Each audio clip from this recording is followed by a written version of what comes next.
ایک اور تبدیلی جو اس کی وجہ سے آ گئی وہ یہ تھی کہ ابھی تک عرب جو تھے وہ مختلف قبیلوں میں ڈیوائیڈڈ تھے، جیسے ہم جانتے ہیں کہ بہت سے قبیلے تھے، لیکن اب وہ سب متحد ہو گئے تھے اسلام کے خلاف، کیونکہ اسلام کے خلاف سارے یہ اکٹھے ہو گئے تھے، اسلام پھیل رہا تھا اور ان کے جو اپنے ویسٹڈ انٹرسٹ تھے وہ خطرے میں پڑ رہے تھے۔ لہٰذا یہ سب چیز جب جمع کر لی قریش نے، تو 7 شوال کو یعنی ہجرت کا تیسرا سال تھا، قریش جو ہیں وہ مکہ سے نکلے، اور مکہ سے مدینہ کا سفر ان دنوں میں کم از کم 2 ہفتے میں طے ہوتا تھا، لیکن اور اگر کوئی بہت جلدی کر لیتا تھا تو وہ 10 دنوں میں پہنچتا تھا، مگر قریش کے لیے لڑائی کے لیے اتنے ایگر تھے کہ صرف 7 دنوں میں انہوں نے یہ سفر طے کیا۔ اس سے پتہ چلتا ہے کہ کتنا جوش تھا ان کے اندر لڑائی کا۔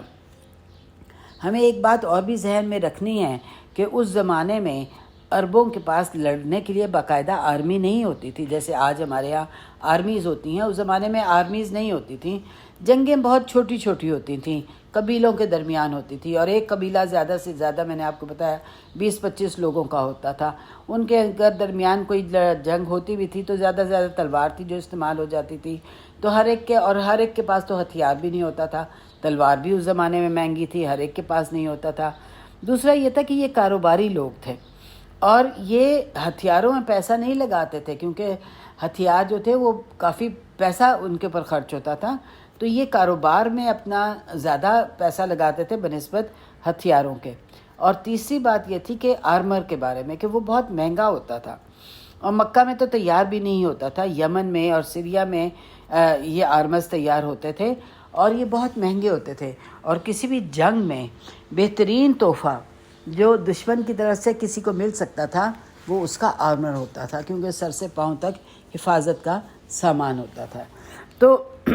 اگر آپ گوگل بھی کریں گے تو آرمر کی شکل آپ کو ساری نظر آ جائے گی کہ وہ کس قسم کی چیز ہوتی تھی، سر سے لے کے پاؤں تک ایک اسلحہ لوہے کا ہوتا تھا جو وہ پہنتے تھے۔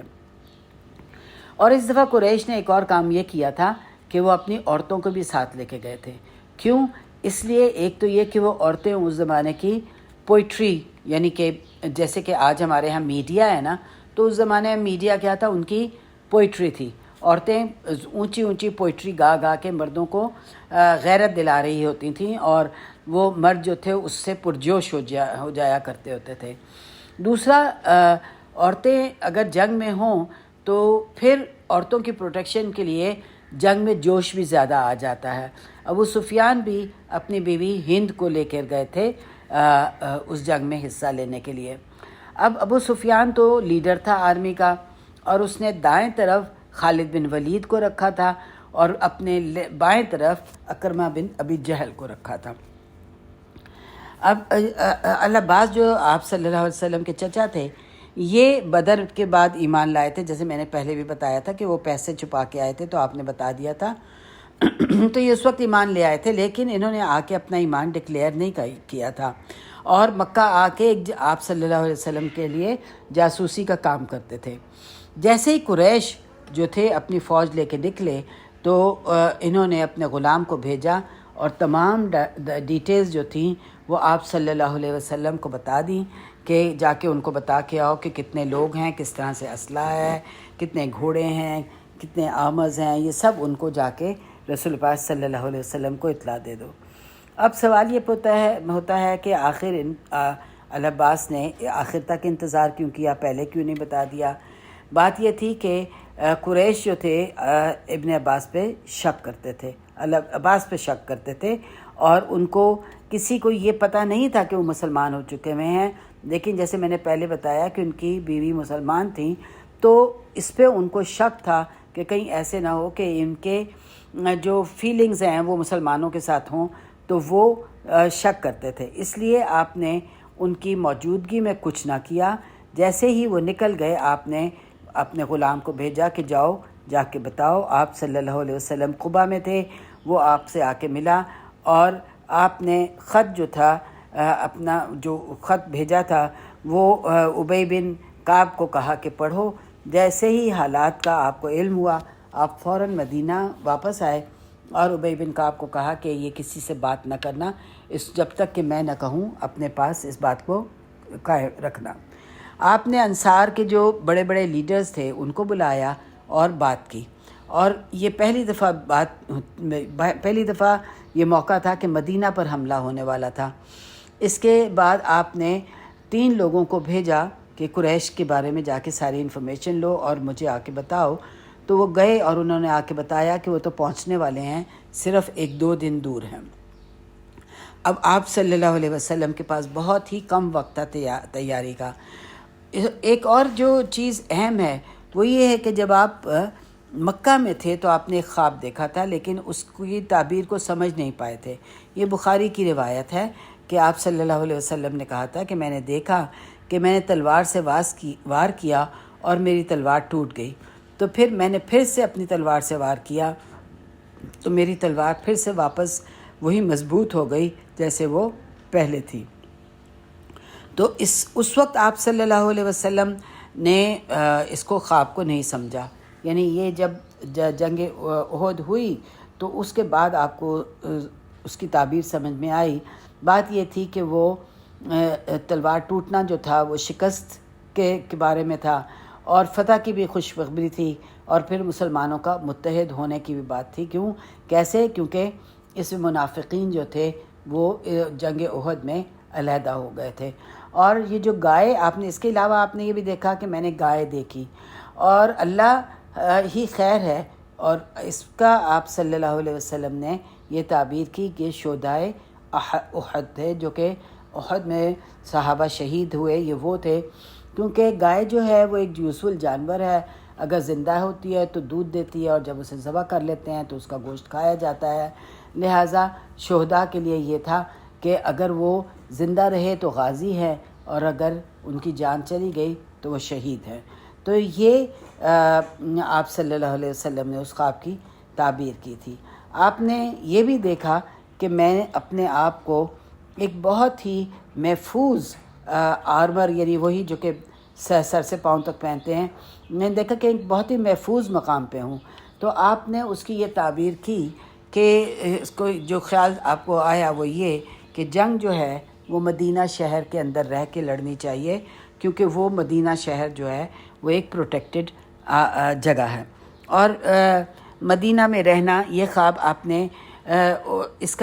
خواب کا جو ذکر ہے آپ نے جنگ احد کے بعد کیا تھا۔ اب رسول اللہ صلی اللہ علیہ وسلم آپ سب کے پہلے تو آپ نے چند صحابہ کے ساتھ ذکر کیا، لیکن پھر آپ نے جمعے کا دن تھا اور بہت سے لوگ جمعے کے لیے بھی جمع تھے، اس کے علاوہ ایک جنازہ بھی تھا، تو کافی سارے لوگ جمع تھے۔ تو آپ نے اعلانیہ سب کو بتا دیا کہ اس طرح سے قریش جو ہیں، کافر جو ہیں وہ حملہ کرنے والے ہیں مسلمانوں پر۔ آپ نے فرمایا کہ آپ نے ساتھ ہی فرمایا کہ میں اپنے آپ کو ایک مضبوط مقام پر پاتا ہوں، یعنی کہ آپ کا خیال تھا کہ ہمیں مدینہ میں رہ کے ہی جنگ کرنی چاہیے۔ اب ہم اس میں ذرا غور کر لیتے ہیں، جو پہلے بھی ہم نے ذکر کیا تھا کہ مدینہ کی لوکیشن کیا تھی۔ مدینہ ایک نیچرل پروٹیکشن میں تھا کہ دو طرف سے ادھر سے، یعنی کہ آج بھی وہ انہی ناموں سے ہے، حر شرقیہ اور حر غربیہ، یعنی یہ دو جگہوں سے اس میں کیا تھے، والکینک لاوا تھا۔ اس زمانے میں بہت پہلے کہیں زلزلہ آیا ہوگا، تو والکینک لاوا کی وجہ سے بڑے بڑے کالے کالے پتھر جو ہیں وہ ان کی مدینہ کی دو سائڈ پہ، آج بھی اگر آپ ٹریول کریں بائی کار تو آپ یہ خاص طور پہ اگر آپ ریاض سے آ رہے ہوں اور مدینہ جا رہے ہوں تو آپ کو وہ بڑے بڑے پتھر جہاں حد نکاح تک نظر آتے ہیں، کالے کالے پتھر ہیں جو کہ بہت بڑے بڑے ہیں، اور یہ اتنے بڑے بڑے تھے کہ نہ ان پہ انسان چل سکتا تھا اور نہ اونٹ چل سکتے تھے، لہٰذا ان دو طرف سے تو مدینہ کے اوپر اٹیک ہو ہی نہیں سکتا تھا۔ اب تیسری طرف احد کا پہاڑ ہے، اور احد کا پہاڑ تھا، پھر اور احد کا پہاڑ کے ساتھ ہی جو چوتھی سائڈ ہے اس طرف سارے کھجور کے باغات تھے، جہاں سے کہ کھجور کے باغوں میں سے بھی ایک آرمی کا جانا مشکل تھا۔ بس ایک تھوڑی سی جگہ رہ جاتی تھی جہاں سے کہ آرمی کوئی بھی باہر سے آئے تو وہ حملہ کر سکتی تھی۔ تو اب سجیشن جو تھی وہ یہی تھی کہ شہر کی نیچرل حفاظتی نظام کی وجہ سے اس سے فائدہ اٹھایا جائے اور شہر کے اندر ہی رہ کے لڑا جائے، یعنی اسٹریٹ ٹو اسٹریٹ فائٹنگ ہو۔ اگر اسٹریٹ ٹو اسٹریٹ بھی فائٹنگ ہوتی ہے تو فائدہ کس کو ہوگا؟ جو اس شہر کے رہنے والے ہیں، کیونکہ وہ تو ہر گلی اور ہر ایک جگہ کو جانتے ہیں، چھپنے کی جگہ انہیں پتہ ہوتی ہیں، لہٰذا یہ جو چیز ہے یہ۔ اور پھر دوسری بات یہ ہے کہ آرمی بھی جو ہے نا وہ پھر شہر میں ڈیوائیڈڈ ہو جائے گی نا، کوئی کسی گلی میں لڑ رہا ہوگا، کوئی کسی گلی میں لڑ رہا ہوگا،